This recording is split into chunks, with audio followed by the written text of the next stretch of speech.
بسم اللہ الرحمن الرحیم۔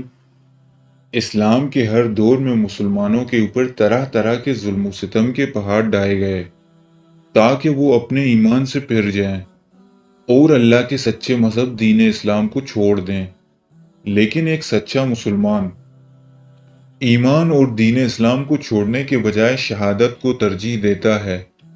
ناظرین گرامی، آج کی اس ویڈیو میں ہم ایسے ہی ایک ایمان کی خاطر اپنی جان قربان کرنے والی ایک دلیر خاتون حضرت آسیہ رحمۃ اللہ علیہ کی ایمان افروز واقعہ کے بارے میں بات کریں گے کہ کیوں اس خاتون کو دنیا کی عظیم ترین عورت اور مسکینوں کی ماں کا لقب دیا گیا، کس وجہ سے وہ حضرت موسیٰ علیہ السلام پر ایمان لائی اور ایمان لانے پر اس وقت کا ظالم و جابر انسان بدبخت فرعون نے اپنی نیک بیوی حضرت آسیہ رحمۃ اللہ علیہ پر کس طرح کے ظلم و ستم کے پہاڑ ڈھائے۔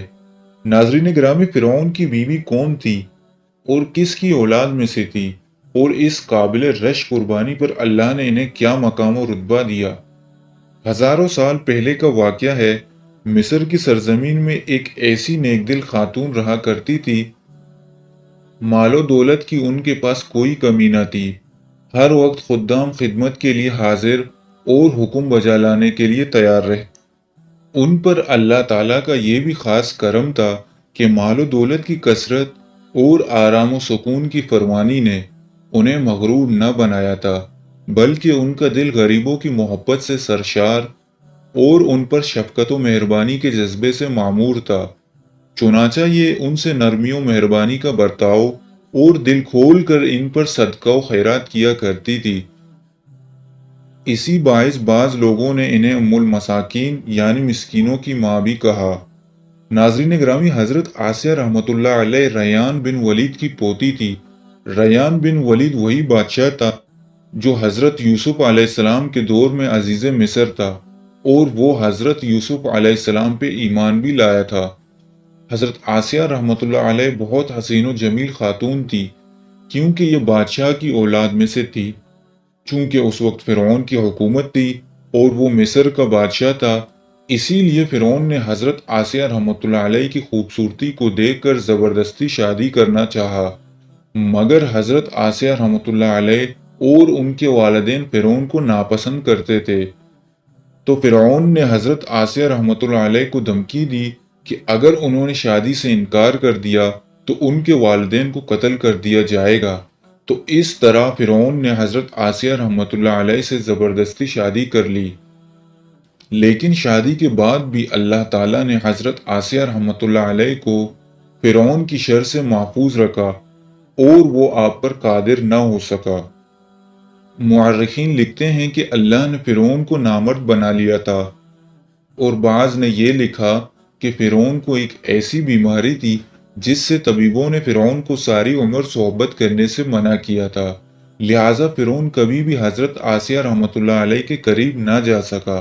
یہ بھی اللہ کی ایک حکمت تھی تاکہ حضرت آسیہ رحمۃ اللہ علیہ فرعون کی ناپاک جسم سے محفوظ رہ سکے۔ بہرحال حکومت و سلطنت کی وسعت، مال و دولت کی کثرت، عیش و عشرت کی فراوانی اور طاقت و قوت کے نشے نے فرعون کو حد سے زیادہ مغرور اور بے لگام بنا دیا تھا۔ بنی اسرائیل کے ہزاروں بے بس لوگوں کو فرعون نے اپنا غلام بنا رکھا تھا اور ان کے ساتھ جانوروں سے بھی بدتر سلوک کرتا۔ چونکہ اس نے خدائی کا دعویٰ کر رکھا تھا، اس لیے ہر کسی کو اپنا زرخرید غلام تصور کرتا اور ان کے ساتھ ہر سلوک کو درست جانتا تھا۔ پھر کچھ عرصے بعد مصر کے صحرا دو مردان حق کی صدائیں لا الہ الا اللہ سے گونج اٹھے۔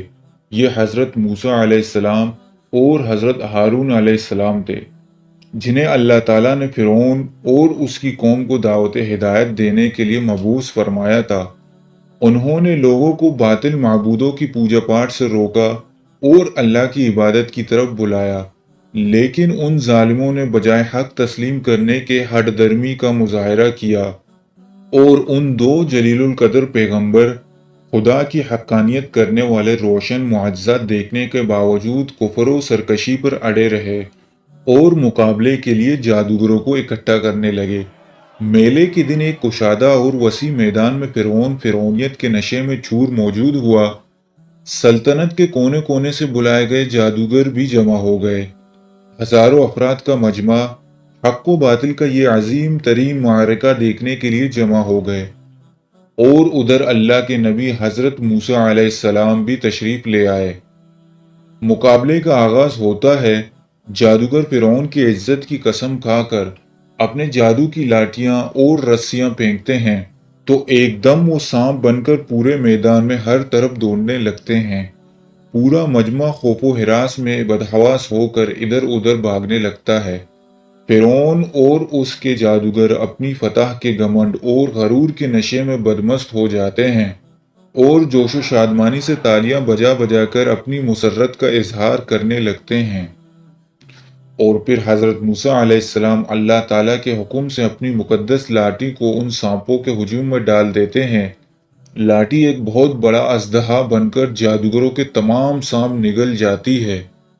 حق اور باطل میں فرق کرنے والا یہ ایمان افروز معجزہ دیکھ کر تمام جادوگر اپنی شکست کا اعتراف کرتے ہوئے سجدے میں گر کر بآواز بلند یہ اعلان کرنا شروع کر دیتے ہیں کہ ہم اس پر ایمان لائے جو موسیٰ اور ہارون کا رب ہے۔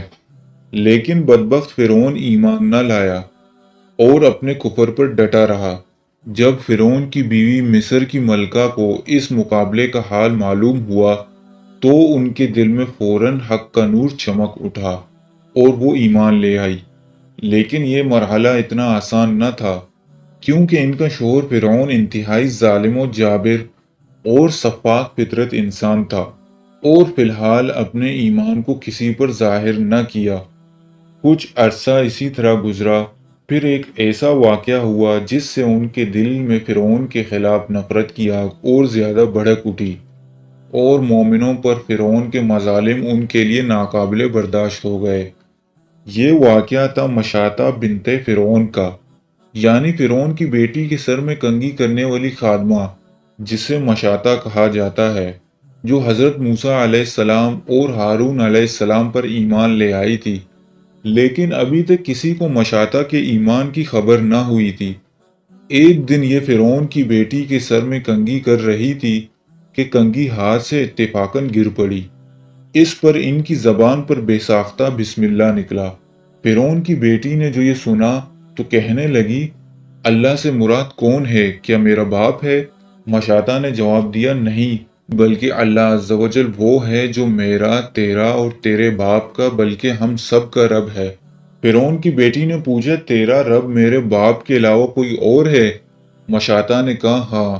فرعون کی بیٹی نے یہ بات جا کر فوراً اپنے باپ کو بتا دی۔ فرعون نے مشاطہ کو اس کے بچوں سمیت بلایا۔ جب مشاطہ فرعون کی دربار میں پہنچی تو فرعون نے انہیں مخاطب کر کے پوچھا، کیا تو میرے سوا کسی اور رب کو مانتی ہے؟ مشاطہ نے بنا خوف کے فوراً جواب دیا، ہاں، میرا اور تیرا رب بلکہ ہم سب کا رب اللہ ہے۔ اس پر فرعون بڑک اٹھا اور اس نے تانبے کا ایک بہت بڑا برتن تیل سے بھر کر گرم کرنے کا حکم دیا۔ پھر فرعون نے مشاطہ کے بچوں کو ایک ایک کر کے اس برتن میں ڈالنا شروع کر دیا، حتیٰ کہ جب آخری دودھ پیتا بچہ ہی رہ گیا تو گویا اس کی وجہ سے وہ مومنہ خاتون کچھ پیچھے ہٹی۔ اللہ نے بچے کو بولنے کی طاقت عطا فرمائی اور بچے نے پکار کر کہا، اے ماں، پرواہ نہ کر، بے شک دنیا کی تکلیف آخرت کے عذاب کے مقابلے میں بہت آسان ہے۔ پھر اس بچے کو بھی اس برتن میں ڈال کر شہید کر دیا گیا۔ مروی ہے کہ جس وقت انہیں اذیتیں دے کر شہید کیا جا رہا تھا، فرعون کی بیوی بھی انہیں دیکھ رہی تھی۔ اللہ نے ان کی آنکھوں سے غیب کے پردے اٹھا دیے، ان کی بصیرت روشن فرما دی اور انہوں نے فرشتوں کو ان کی روح آسمان کی طرف لے جاتے دیکھ لیا۔ فرشتوں کو دیکھنے سے ان کا ایمان مزید پختہ ہوا اور حضرت موسیٰ علیہ السلام کی صداقت و حقانیت کا یقین اور بھی بڑھ گیا۔ پھر وہ اس سوچ میں پڑ گئی کہ میں اپنے سامنے مومنوں پر فرعون کے مظالم ہوتے کیسے دیکھ سکتی ہوں۔ ابھی یہ انہی خیالات میں گم تھی کہ فرعون اپنی بیوی کے پاس آیا اور خادمہ مشاطہ پر اپنے ظلم کی داستان بیان کرنے لگا۔ فرعون کی بیوی نے فرعون کے ظلم و ستم کے خلاف بغاوت کرنے کا ارادہ کر لیا تھا، اور پھر فرعون سے پوچھا کہ کس شے نے تجھے اللہ کے مقابلے میں اتنا بے باک کر دیا؟ فرعون ایک بار پھر بھڑک اٹھا اور غصے میں پیچ و تاب کھاتے ہوئے کہنے لگا، کیا تجھے بھی اسی جنون نے آ لیا ہے جس میں وہ مشاطہ مبتلا تھی؟ جواب دیا، مجھے کوئی جنون نہیں آیا، میں تو اس خدائے واحد و یکتا پر ایمان لا چکی ہوں جو میرا، تیرا اور تمام جہانوں کا رب ہے۔ اس طرح انہوں نے فرعون کی کھلم کھلا مخالفت کر کے اپنے ایمان کا اظہار کر دیا۔ اب جب فرعون کو ان کے ایمان لانے کی خبر ہو چکی تو پہلے فرعون نے انہیں بغیر اذیت و تکلیف دیے یوں ہی سمجھانے بجھانے کی کوشش کی، اور اس مقصد کے لیے ان کی والدہ کو بھی بلایا اور دھمکی آمیز لہجے میں ان سے کہا، تیری بیٹی کو بھی اسی جنون نے آ لیا ہے جس میں وہ مشاطہ مبتلا تھی۔ میں قسم کھا کر کہتا ہوں کہ اگر اس نے موسیٰ کے خدا کا انکار نہ کیا تو ضرور یہ موت کا مزہ چکھے گی۔ ان کی والدہ نے تنہائی میں انہیں فرعون کی بات ماننے کی ترغیب دی، لیکن انہوں نے انکار کرتے ہوئے فرمایا، کیا میں اللہ عز و جل کا انکار کروں؟ باخدا ہرگز نہیں۔ جب فرعون کا یہ حربہ ناکام ہو گیا تو پھر اس نے انہیں اذیتیں اور تکلیف دے کر ایمان سے پھیرنے کا فیصلہ کیا، اور پھر فرعون کے حکم سے انہیں طرح طرح کی اذیتوں میں مبتلا کیا گیا، حتیٰ کہ ہاتھ پاؤں میں کیلے لگا کر دھوپ میں سورج کی طرف رخ کر کے لٹا دیا گیا، اور سینے پر چکی کا پاٹ رکھ دیا گیا کہ ہل بھی نہ سکیں۔ لیکن یہ سب مصائب اور تکالیف سہنے کے باوجود ان کے ایمان و یقین میں کمی نہ آئی، بلکہ اور اضافہ ہو گیا۔ چنانچہ اذیت دینے کے بعد بھی فرعون نے انہیں اسلام سے پھرنے کے لیے کہا تو آپ نے فرمایا، تو میرے وجود پر تو قادر ہو سکتا ہے، لیکن میرا دل میرے رب کی پناہ میں ہے۔ اگر تو میرا ہر عضو کاٹ دے تب بھی میرا عشق بڑھتا جائے گا۔ جب حضرت موسیٰ علیہ السلام کا وہاں سے گزر ہوا تو آپ رحمت اللہ علیہ نے ان سے پوچھا، میرا رب مجھ سے راضی ہے یا ناراض؟ حضرت موسیٰ علیہ السلام نے فرمایا، اے آسیہ، آسمان کے فرشتے تیرے انتظار میں ہیں اور اللہ تیرے کارناموں پر فخر فرماتا ہے، تو سوال کر، تیری ہر حاجت پوری ہوگی۔ حضرت آسیہ نے دعا مانگی، اے میرے رب، میرے لیے اپنے پاس جنت میں ایک گھر بنا اور مجھے فرعون اور اس کے کام سے نجات دے اور مجھے ظالم لوگوں سے نجات بخش۔ پھر جب فرعون انہیں ایمان سے پھیرنے کی تمام تدبیریں کر کے دیکھتا ہے اور اسے ناکامی کا سامنا ہوتا ہے تو وہ آپ کو شہید کرنے کا فیصلہ کر لیتا ہے، اور آخری حربے کے طور پر اپنے کارندوں سے کہتا ہے کہ ایک بڑی چٹان دیکھ کر لاؤ۔ چٹان کو دیکھ کر بھی اگر یہ اپنی بات پر قائم رہتی ہے تو چٹان اس پر گرا دو، اور اگر رجوع کر لیتی ہے تو یہ میری بیوی ہے، اسے عزت و اکرام کے ساتھ آزاد کر کے میرے پاس لے آؤ۔ حضرت آسیہ رحمت اللہ علیہ آسمان کی طرف نگاہ اٹھا کر دیکھتی ہے تو وہاں جنت میں اپنا سفید موتی کا گھر نظر آتا ہے، جس سے آپ کا عزم و استقلال اور بڑھ جاتا ہے۔ اسی حالت میں آپ کی روح پرواز کر جاتی ہے۔ اس کے بعد آپ پر چٹان گرائی جاتی ہے اور وہ ایسے بدن پر گرتی ہے جس میں روح نہیں ہوتی۔ حضرت آسیہ رحمت اللہ علیہ کے فضائل احادیث مبارکہ میں کچھ ان الفاظ سے آئے ہیں کہ رسول اللہ صلی اللہ علیہ وسلم نے فرمایا، مردوں میں سے تو بہت سے درجہ کمال تک پہنچے، لیکن عورتوں میں سے سوائے فرعون کی بیوی آسیہ اور مریم بنت عمران کی کوئی اور عورت درجہ کمال تک نہیں پہنچی۔ اس طرح ایک اور روایت میں آتا ہے کہ جنتی عورتوں میں سب سے افضل خدیجہ بنت خویلد اور فاطمہ بنت محمد صلی اللہ علیہ وسلم اور فرعون کی بیوی آسیہ بنت مزاحم اور مریم بنت عمران رضی اللہ تعالی اجمعین ہیں۔ ایک اور روایت میں آتا ہے کہ حضرت آسیہ رحمت اللہ علیہ کا نکاح جنت میں آپ صلی اللہ علیہ وسلم سے ہوگا۔ لہذا روایت میں ہے کہ آپ صلی اللہ علیہ وسلم نے فرمایا کہ جنت میں میرا نکاح مریم بنت عمران، موسیٰ کی بہن کلثوم اور فرعون کی بیوی آسیہ کے ساتھ ہوگا۔ تو ناظرین گرامی، دیکھا آپ نے کہ حضرت آسیہ رحمۃ اللہ علیہ نے ایک شاہی زندگی کو چھوڑ کر حق کو قبول کیا اور موسیٰ علیہ السلام کے رب پر ایمان لے آئی۔